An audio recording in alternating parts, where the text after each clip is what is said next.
Bab 17. Bersih tegang.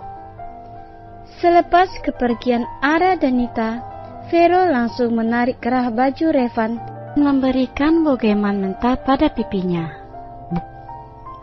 Revan terhanyut ke belakang dan sedikit terkejut akibat serangan dadakan yang dilakukan oleh Vero. Brengsek. Reva memegang pipinya yang memanas dan sedikit memar kebiruan.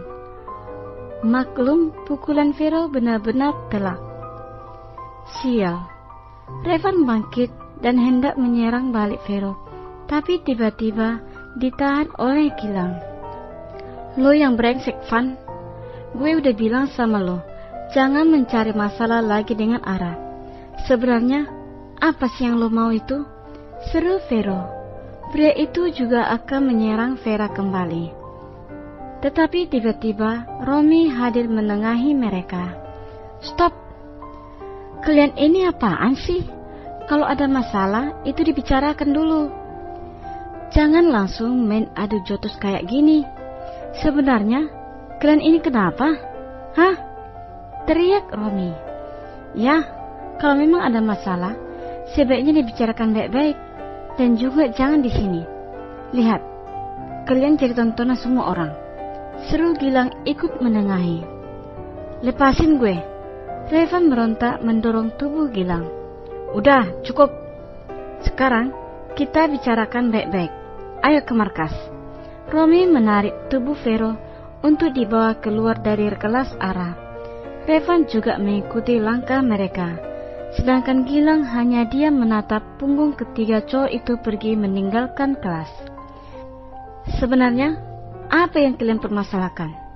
Kenapa sampai ribut seperti itu? Tanya Romi, yang kali ini sedikit merendahkan suaranya. Gue gak tahu, tiba-tiba Vero nyerang gue. Jawab Revan. Ngapain lo ke kelas Ara? Tanya Vero geram. Tatapannya tajam menatap Revan. Mau ketemu sama Ara? Jawab Revan.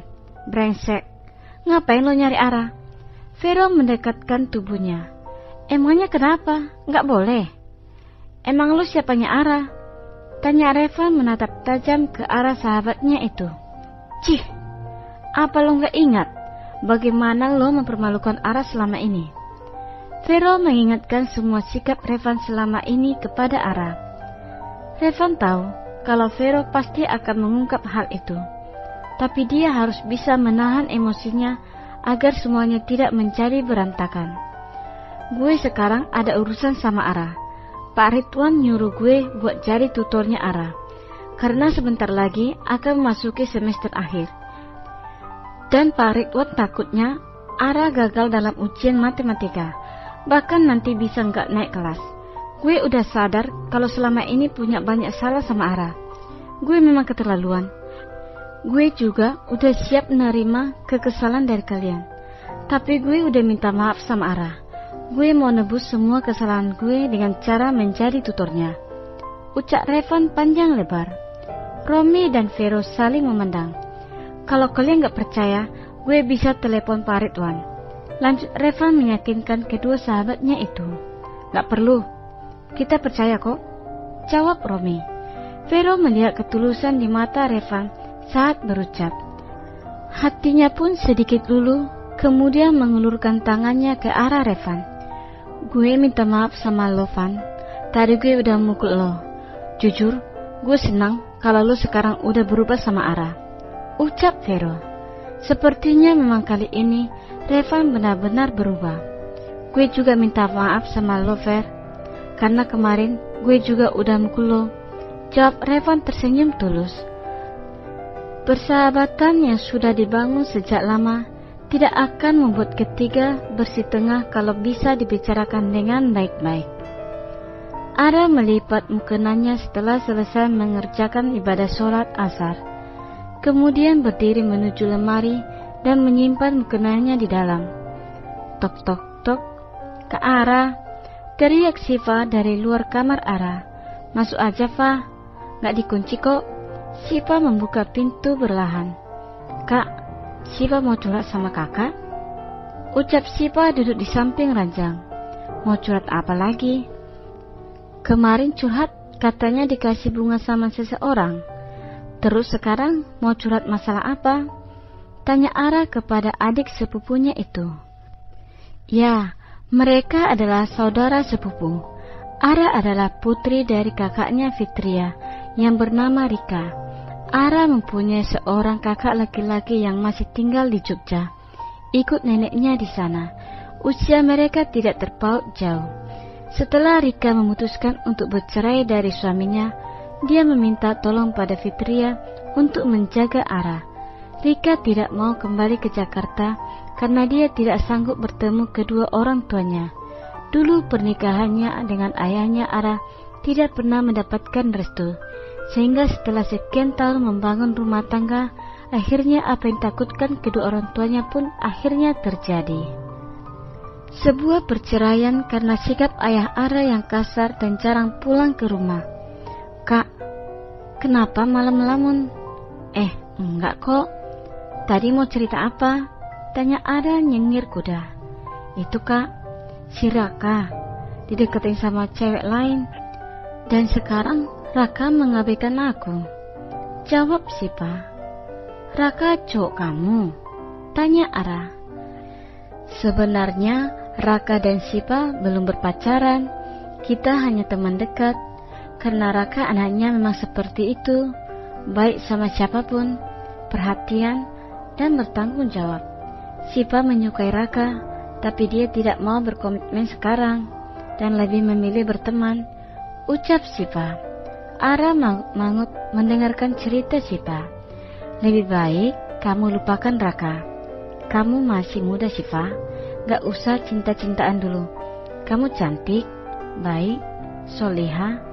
Kejar cita-citamu dulu, baru boleh jatuh cinta. Jangan pernah mencoba untuk menggoda atau mengejar cinta sebelum kamu lulus SMA. Nanti yang ada kamu tidak akan pernah bisa serius belajar. Paham? Ucap Ara. Seperti Kak Ara ya? Iya. Kakak menyesal udah mensia-siakan waktu yang hampir setahun ini hanya untuk mengejar cinta yang ternyata sangat merugikan. Banyak pelajaran yang anjlok nilainya. Jadi kamu harus dengar nasihat kakak. Ya kak. Keesokan harinya, hari ini Ara berangkat pagi-pagi ke sekolah. Dia memutuskan untuk menggunakan motor bebek yang dipersiapkan oleh Adam. Sipa juga membawa motor sendiri. Ara sengaja membawa motor karena tidak ingin direcoki oleh Gilang ataupun Vero yang ingin mengantar atau mengajaknya pulang sekolah bersama. Setelah memarkirkan motornya, Ara langsung berjalan cepat menuju ke kelas.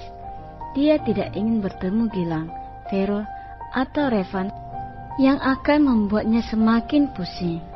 Wah, si cewek penggoda tumben datangnya pagi-pagi. Ara berhenti ketika melihat Angel dan kedua cewek di sampingnya itu menghadang. Minggir loh, seru Ara. Hei, dasar cewek murahan. Muka lo tuh ya pas-pasan. Tapi karena lo cewek murahan yang suka menggoda dengan tubuh lo yang lumayan itu, jadi para cowok banyak yang dekatin lo. Seru salah satu cewek yang ada di samping Angel. Sepertinya berita kemarin sudah menyebar di siator sekolah. Ara tidak mau terpancing. Dia memutuskan untuk terus berjalan dan menabrak bahu Angel. Salah satu dari mereka memberi kode pada satu sahabatnya. Dua orang siswa menghadang. Mau kemana lo? Mau nyapu kelas atau bersihin toilet? Cocoknya cewek murahan kayak lo itu bersih-bersih toilet. Sana sikat WC atau mandi sekalian pakai air comberan. Ara tenggelam ketika ada seseorang menyiramnya dengan air bekas pel-pelan yang baunya seperti porselen. Dan Ara bisa melihat siapa yang membawa ember itu dan dia sedang tertawa. Angel, apa yang kamu lakukan? Seru sebuah suara dari arah depan. Angel langsung menutup mulutnya ketika melihat siapa yang menghampiri mereka. Revan?